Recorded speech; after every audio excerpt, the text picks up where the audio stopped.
Hi everyone, I'm Jonas Shulman, Head of Communications at Securities Token Market. We are at the Vertalo conference, and here today I have Graham Massell from Massell Commercial Real Estate. Thanks for coming on today. Yeah, thanks for having me. Definitely a great conference this week. It's exciting. I signed up with Vertalo about a couple months ago, and here I am at a conference, and there are incredible players here in the space. Just the aspect that everyone came out to enjoy the technology discussions we have. So give you a rundown on the company, Massell Commercial Real Estate. I'm actually a fourth generation Atlanta commercial realtor. Family's been in the business since 1915. Great grandfather, great uncles were known as the builders of the Atlanta skyline, with over 1,000 buildings directed and built in the city. So over the years, there's been a few leaders in the firm. Both my father, my grandfather have been notable for their different achievements. And now as I'm starting to run the helm, I'm moving things into the 21st century with some digital asset securities and tokenization. So we've got a couple of projects we're working on. That's amazing. That's really cool to see your family just have this amazing real estate background and just pass it down generation to generation. I think that's really cool. You always see a lot of different family-run companies, and then every generation there's new innovations and new technologies that come out. And here you are with the blockchain component coming in. How did you learn about blockchain? How did you get into that, and how did you get up and running with that? So I got into the space in 2015. I lucked out. I had loaned a buddy some money back in high school, and he paid me back in Bitcoin and Ethereum. Nice. And I got to say that's some of the best return on investment I've ever had. But it's good to have a good friend like that who showed me what was going on in this new space, and of course my curiosity just ran through that and led to me learning more about blockchain, the other different cryptocurrencies out there, the ecosystem overall, and all the possibilities that come with the technology, and then how I can apply that back to what I do on a daily basis, brokerage services, and implement it into how I can help clients and investors learn more about the space, get involved with the space, and really start to understand the technology that's going on. That's amazing. So please tell me a couple of projects that you're working on with blockchain and your real estate company. Yeah, so we've got a few different projects, some that are really fun and attractive and what some might call sexy for a blockchain real estate project, others that are just close to home in the heart. So the main one, Caffeine and Octane, it's the nation's largest monthly auto show held in Atlanta.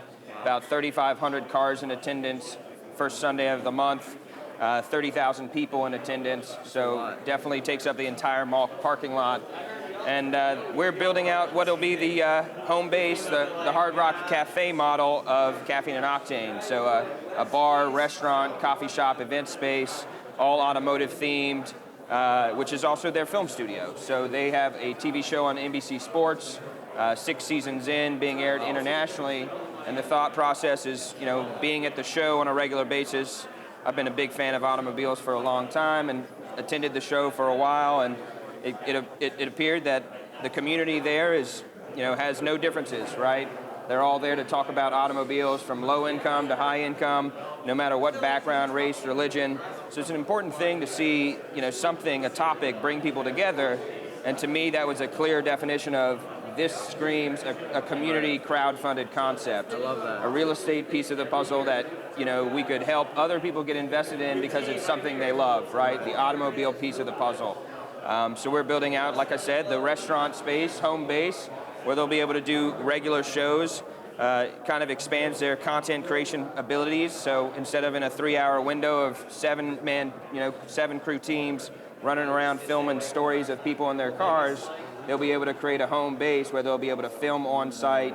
People will be able to go on a regular basis for Ferrari Fridays and Italian food, Muscle Car Wednesday and wings, kind of come for the various different car club meetups, whether it be Porsche Clubs of America or the Toyota Superfellas, or even the folks with their Mini Coopers. A culture around people's love and infatuation of cars and how you can interact with that at the same time. So I have a fun question for you. What's your favorite car, your dream car? Dream car is definitely a probably a Porsche, if I had to say. Nice. The Carrera GT is I love one the of my. Nardo Gray. Oh, Those yeah, are nice. yeah. So the Carrera GT was a big thing close to heart as a kid. I had the remote control Carrera GT, so to me that was like, that's something to aspire to. You know, nothing like a multi-million-dollar car to aspire to, right? Oh yeah. So I know you have a lot of cooler projects, and maybe more sexier one is a private jet airport.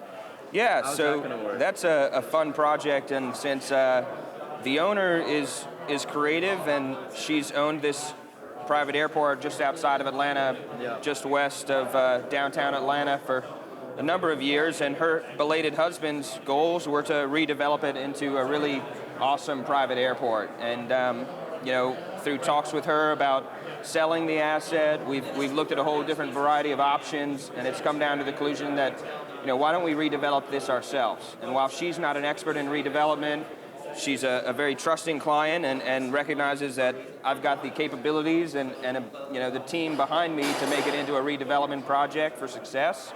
And we're essentially taking what is just a small mom and pop run private airport, expanding the runway to accommodate Bombardier jets, private jets for high net worth individuals, celebrities, CEOs, executives, and then commercial planes, right, for medical and other, you know, technology or packaging needs, and then kind of expand that runway, accommodate additional hangars. We've got an extensive list of demand for hangar space, so that's kind of a immediate upside value there.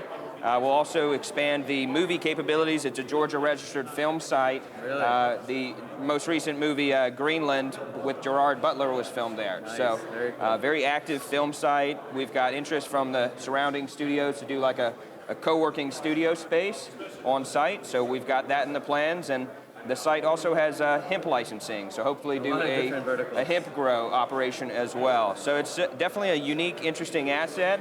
But you know, I like to work on creative projects, and I'm trying to bring that into the space of blockchain as a means of to grow marketing and knowledge of the space, get people more interested in the ecosystem, but then also give people chances to invest in things that just, quite frankly, make sense on a crowdfunded model. So there's aviation enthusiasts all around the world.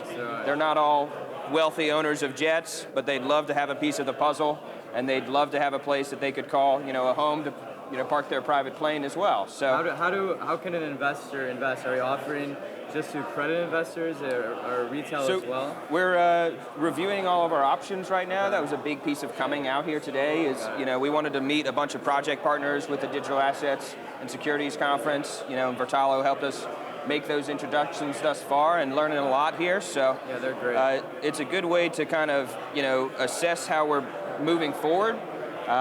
You know, in my view, I'd love to, you know, keep running with the route of microfinance and tokenization as you know, it opens the door to investors. It opens the door to folks who, you know, would never think they'd be able to get into commercial real estate, but, you know, I help clients all the time that never think they can do something in commercial real estate, learn that it's really not that hard. You just have to have the right tools, the people to help you, and you know, some financial background. Yeah, that would help. You know, good credit is always a good thing, but a good concept can go a long way. You know, there's been times where I've had to help clients raise funds, you know, for their business and expand their business before we move in on that commercial real estate opportunity. So very cool.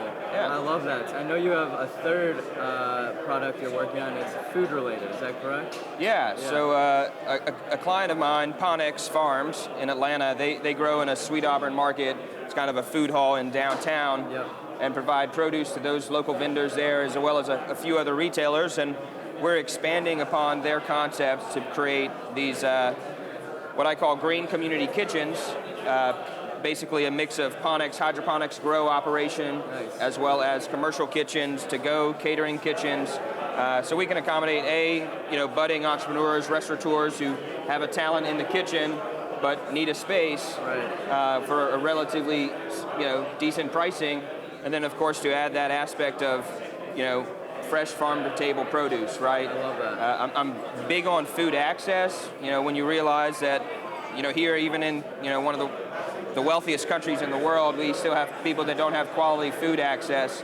That's near and dear to my heart to help those folks. So we're looking at opportunity zone sites and food desert sites to provide, the tax benefits to those folks who might have a capital gains, occurrence with a sale of an asset, and then as well as those folks on the grant side, family offices, or even anyone who really wants to give back to invest in these, lower income communities as well as these areas of need to really provide food access and a restaurant, entrepreneur, retail hub.